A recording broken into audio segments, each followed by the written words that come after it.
Hello, everyone. How's it going? How you guys going? Welcome to the chat. Welcome. Yeah. This is gonna be a very fast one. I just want to go through the news, what has been trending. We did meet yesterday. It was a very good one. Yeah, that's it. So we have Charles Soludo. Charles Soludo, that's the governor of Anambra State. You know, after his visit, okay, to how will I put it? To after his wins, let me put it like this: he did an election just few weeks ago, and he really had a big blowout. I mean, this was the election that I feel that the Labour Party should have done at least considerably well, given that Peter Obi was the governor in the state. But he did win the election. APC had close to 100,000 votes. And now you have him in Aso Rock yesterday. Yesterday, this is Charles Soludo speaking. I paid a courtesy visit to my dear friend and brother of over 22 years. I believe that there was some agreement that was made between ABGA and APC in this last election. That's my thought. Mr. President received it with usual warmth, big smile, and open arms. He again personally congratulated me on the resounding mandates given to me by the good people of Anambra State. In the just concluded election, a victory he described as a testament to the trust and confidence of Indi Anambra. A confidence in the Anambra have in our shared vision for a livable and prosperous homeland. I remain deeply grateful to Mr. President for his immediate congratulatory message on that historic day and for his continued goodwill and support for Anambra State. We are one Nigeria. We are one Nigeria, bro. That's what he's saying. To those who want a Biafra state, he's saying, you know what? We're one Nigeria. We are one Nigeria. That's not me saying that. That's Soludo.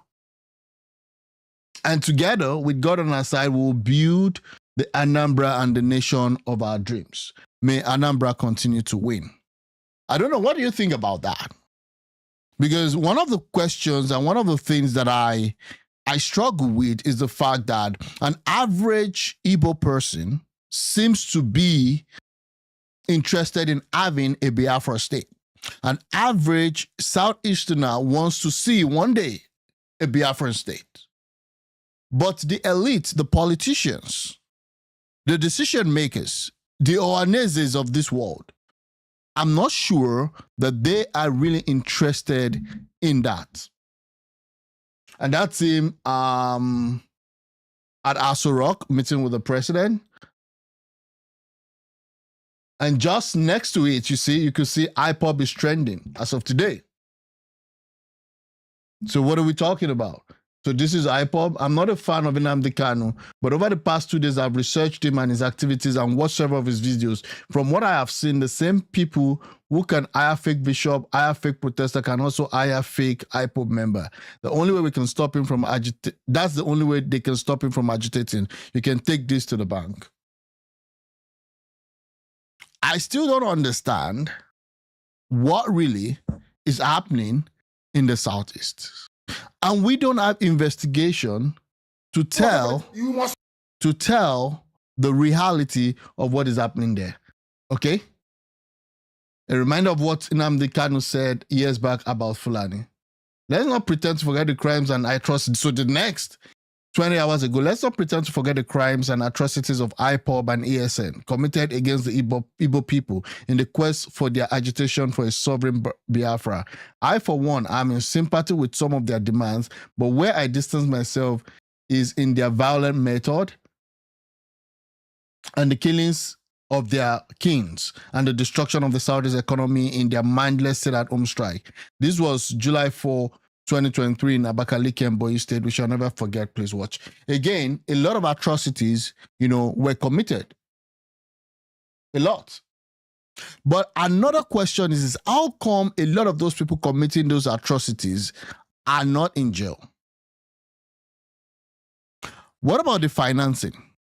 Because I'm sure that some of those financing might have been from other groups outside of the IPOB group. I am not a supporter of IPOB. I'm not interested in Biafra or whatever it is. But I'm saying that how come you have this heightened level of insecurity, and then you add it even much more heightened when this guy was in jail?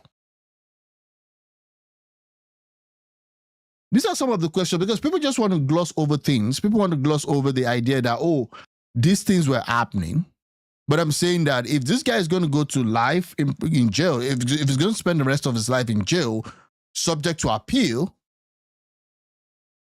then who are these people? Who are giving them those orders? Were they just individuals that, you know what, just decided to take laws into their hands without any major backing? I think there were major backings. I think there were ammunitions bought. We need to understand what happened and get to the bottom of that. But again, I just move on. So really, what I was talking about was Anambra State going to Aso Rock. Guys, the 2027 election, I won't be surprised. Now, that may be very difficult, but I won't be surprised if APC wins Anambra. The way it's going, I won't be surprised. Because these guys, they've made different deals at this point in time. Yeah, but that's where things stand. I'm going to move on. Video emerged of Fulani reportedly found camping in a bush around Sabo Abeokuta, Ogun State. They've been taken to the state police headquarters in Eleweron for further investigation. Wow, let me see this. My drive, man. Wow. So these guys are just everywhere.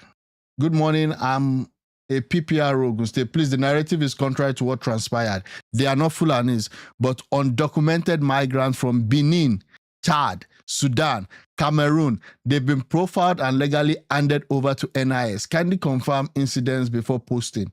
Okay, so this guy is saying that he's the PPRO for Ogun State. Okay, I negotiate peace. I trade in. Okay, yeah. So it seems to be legit. How the hell do we have people from Benin Republic, from Chad, from Sudan, and from Cameroon in Ogun State?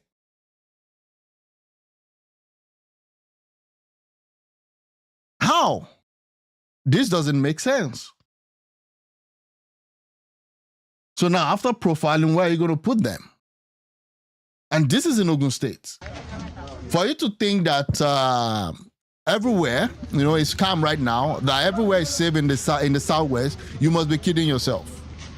There is no border between the North Central and the Southwest. There's no border between the North and the South.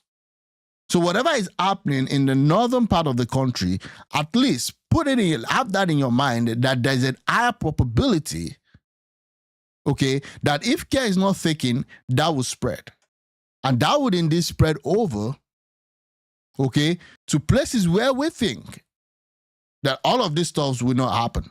I mean, if they can go to Abuja to kind of break into a prison and release their own people.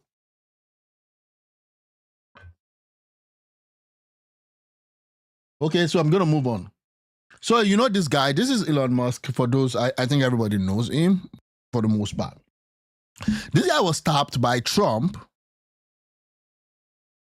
after he won the election in early 2025 to lead a cost-cutting and transformational work by reducing costs, rejigging the whole system, making it more efficient. Now, Elon Musk is coming to say, you know what, I cannot fix America. I'm not going to listen to everything because of YouTube. I mean, they don't allow us to listen to stuff like that for copyright issues, but I'm just going to get it's unfixable. So he's saying that the U.S. is unfixable right now. That's the United States of America, bro. Well, or under its current form, the way people are approaching it. You can make it directionally better, but ultimately you can't fully fix the system. Okay, that's U.S. That's the United States, and again, it's just unfortunate. Back in Europe, let's see what's happening. Anti-corruption raid targets Zelensky's chief of staff in a probe.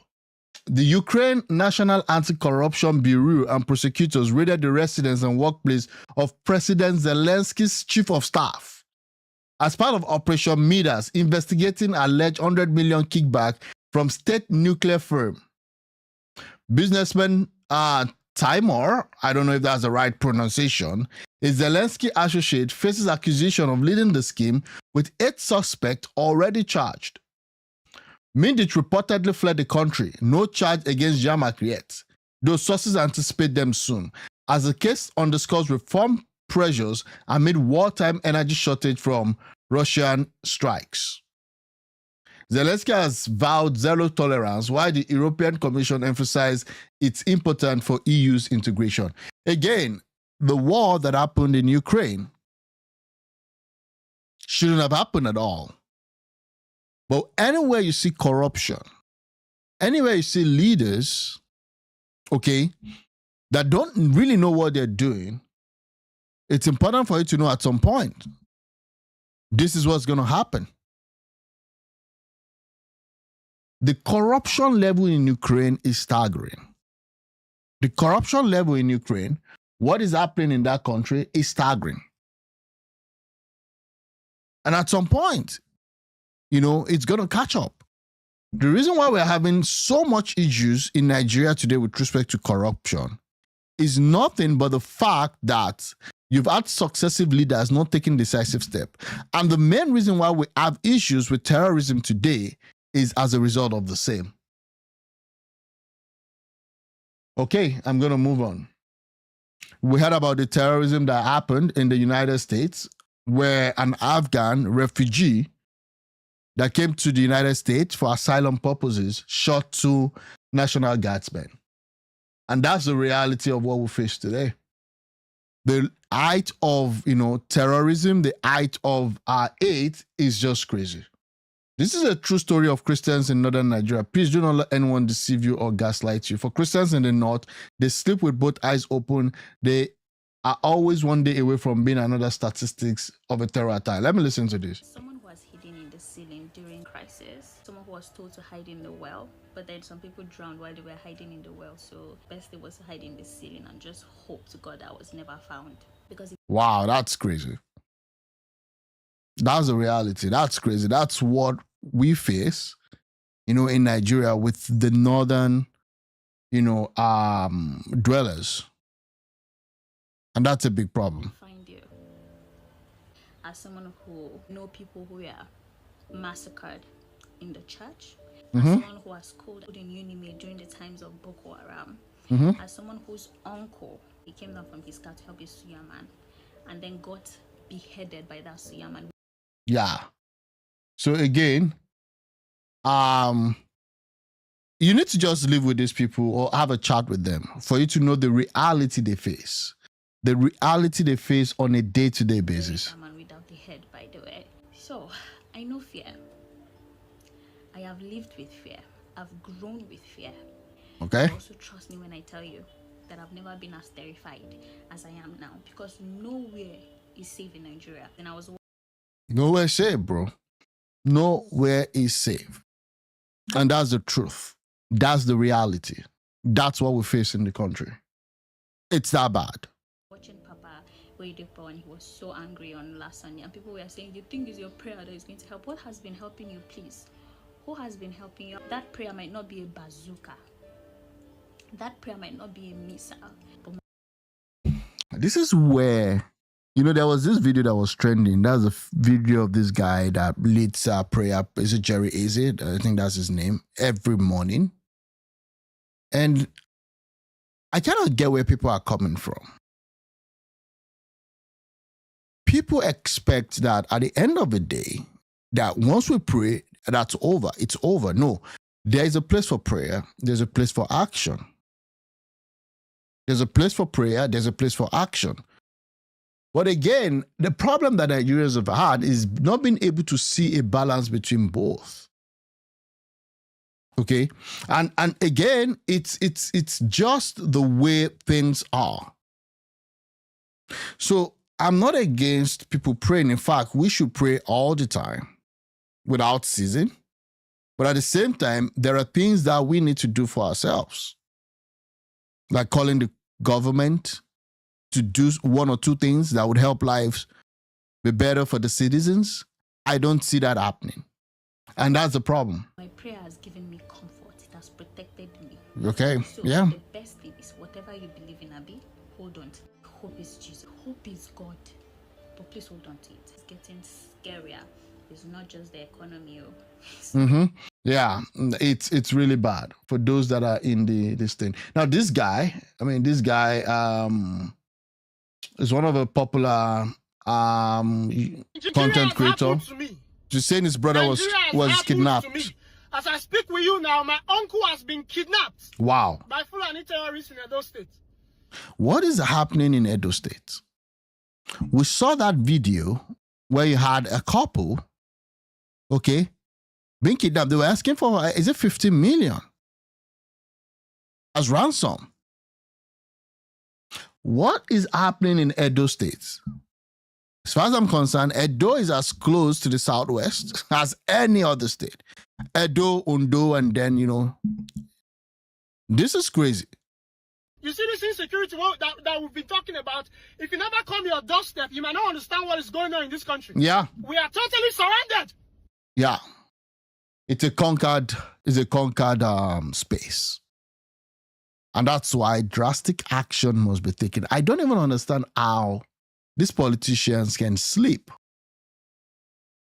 knowing that everyone is living on a borrowed time. That's just the honest truth. My uncle was kidnapped around Oluku. In case you know Benin very well, Oluku in Edo State. We reported the matter to the Akiadolo police station. They seem to be doing nothing. So the problem is this. As you're reporting, so many other people are reporting. Yeah, that's the problem. As you're reporting, so many other people are reporting. So, how do you square it? They seem to be doing nothing. The last time we spoke to him, they don't beat bits. Like, we could even barely hear him speak. Damn. They're beating him so hard.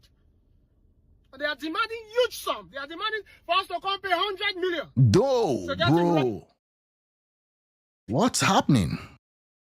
To get him recovered. From 100 million, they said 50 million. And one thing I observed from the terrorists or kidnappers, wherever they are extremely bored. Yeah. Oh, no. They stream now. They have TikTok accounts. They come online. They display the monies that they get. Okay? They display the monies that they get. And it's that crazy. They are doing. They're not the fear. They're not the fear. They speak as though they are in control. Because they know that they've taken over the country. That's from the point at which they are speaking from. We don't report to a Kadala police station. They are doing nothing. We are currently going to the state CID in Edo State to also report the matter. But they're asking us to pay 50 million. Wow. Otherwise, they will bam. This is just one person. And the reason why I'm hearing this, and the reason why this has gone viral, and the reason why bloggers are picking it up is because this guy, at least as we all know, has been vocal with respect to some stuff happening in the country.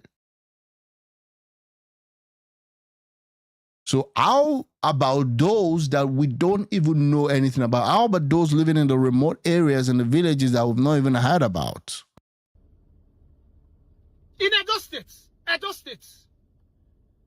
It's no longer in Bornu again. It's no longer in Kwara. We are totally surrounded. If you never reach your domot, you might not understand what is going on. This country is no longer secured. How will somebody be going out on a normal day and get kidnapped? The country has never been secured, actually, to be honest with you. We're just living in with the hope that at least nothing bad happens to individuals. That's it. That's all we face. Broad daylight. It's not be night anymore. No, it's not even a very terrible area. It's not even a very terrible area where it was kidnapped. It's just around Oluku in Edo State. People like to live in the suburban area. People like to live outside of the city in most of these states. Hi, Dumo, welcome to the show. They like to live in all these areas because there's the serenity, you have the nature and all of those. Now that is becoming really, really, really impossible. And you still have kidnappings also happen in the main cities too. It's just that one at times is just coded. You had the one chance issues and all of those. President Bola Ahmed Tinubu, the same way when I say release the people that were kidnapped in Kwara State, in the church, and also the students, please, go help us carry my uncle come aside. Wow. I was asking just yesterday that Hope said not be Yeah, ransom. very, very sad. They got paid because up till today they've not been able to tell us how they got those people out. If you be saying that government that they pay ransom to kidnappers, then we are finished. Then it means we have to go and look for the 50 million and give to them. Wow. Wow. Wow. It's that bad. It's that bad. It's really bad. Yeah, very sad. Yeah, unfortunately. Because now, you know what? You cannot even argue against it. That this is not the motive. Because it means help is coming from nowhere. I mean, you're on your own. No? That's the country we now live in Edo State. By revolting, that's when things will only get worse. Yeah. I mean, this guy has always been out there. Bring back my uncle. So that's his I just saw this. I was like, what? What is really happening? And meanwhile, that same Edo State, this is what these guys are doing. The governor said he was going to give the president 2-point-something million votes. Watch, we assuming we have no say. Edo State APC says he is vowed to conjure 3.5 million votes for Tinubu's second term, despite having just 2.6 million voters. Despite having 2.6 million voters. That 2.6 million voters, most times the participation rate is very low. So ideally, I think the governor only won by just few hundred thousands. And this is what they're doing. It's a state that has already settled everything for our president. Can you imagine? They've settled everything. 2027 elections is settled, guys. Guys, it's settled. Not even now that the opposition party is just playing. I want to let the city boys know that our loyalty to our governor is of no break, no gear, no sense. Not the loyalty to the citizens and the state dwellers of Edo State. Not loyalty to the person that was just kidnapped. Not loyalty to the people that pay their taxes. People that don't even want monies from the government. They just want to live a peaceful life. There's no loyalty. It's loyalties to the city boys, to the gangs. The explanation is this. Anything the governor tells us to do, we cannot argue. Wow. Because he has all the special advisors, all the special assistants that will tell him, we as a party, we have no sense when we are with him. I mean, these are the people making decisions. Yeah, of course now, you have no sense now when you're with him. And that's bad. You have no sense when you're with him. No break, meaning that if he has carefully decided to send us on errand, we have no break anymore. Wow. No gear. If you have ever seen a vehicle, wow, most especially a truck that has no gear and is descending, you know how deadly such a vehicle is. Okay. That's what we are as a party in this state.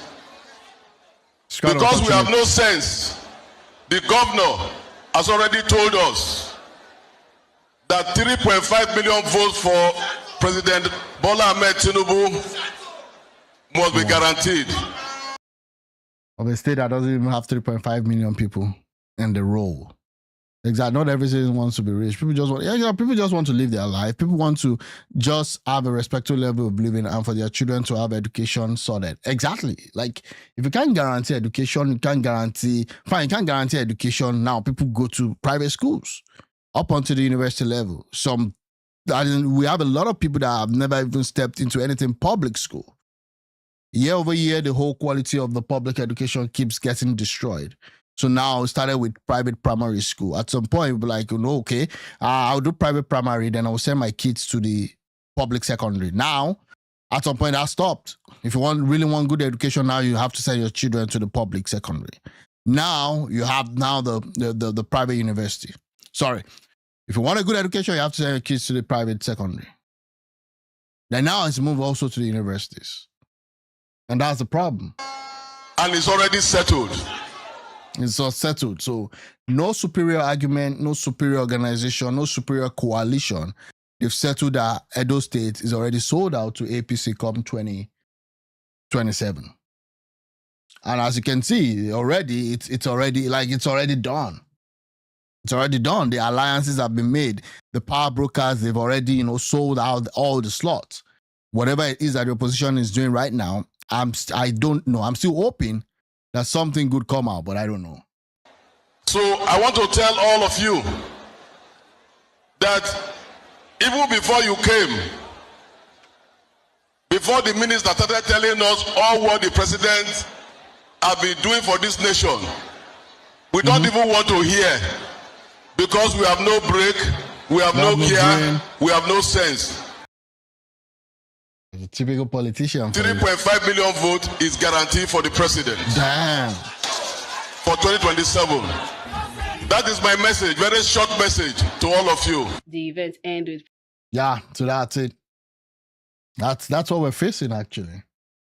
That's what we're facing. And then this is the governor himself saying we will give him 2.5. For me, you see that? nothing is strange.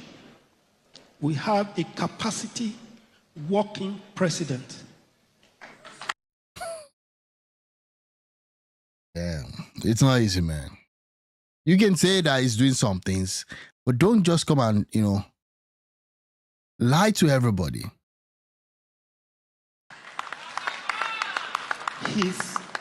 He's making the money available for us.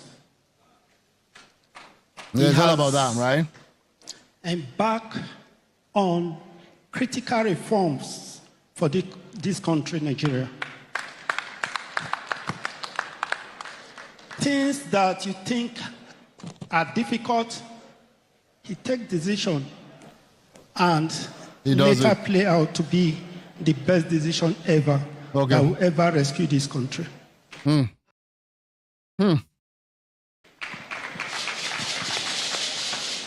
wonder I was telling last time that I was.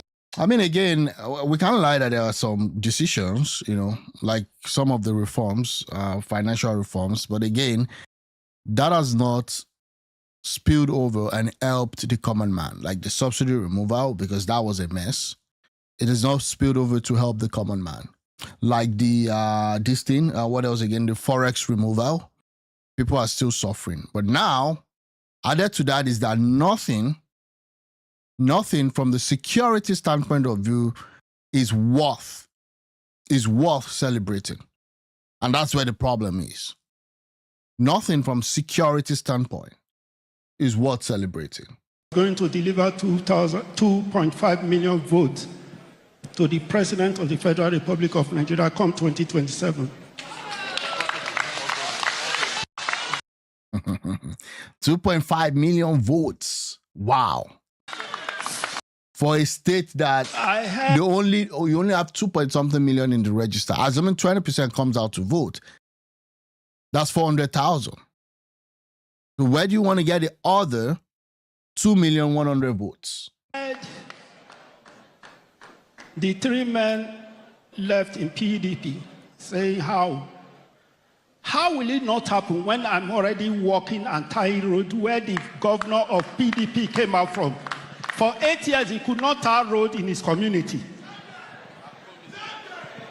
Let me tell you, the whole community, 8 villages, I'm expecting total vote from there. Yeah. So again, he's trying to say, okay, you're expecting total votes, which, I mean, to be honest with you, I don't even know. Like, the former governor was a PDP guy. I don't even know what that guy, what all this stuff is all about. Again, number two, There are different school of thought. Some felt like he did something. Some felt like he was ambushed and there was a lot of, interest in that state.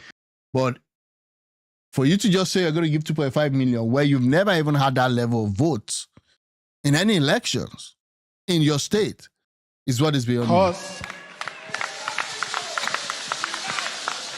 Because for 8 years, their old son could not step his feet into the community.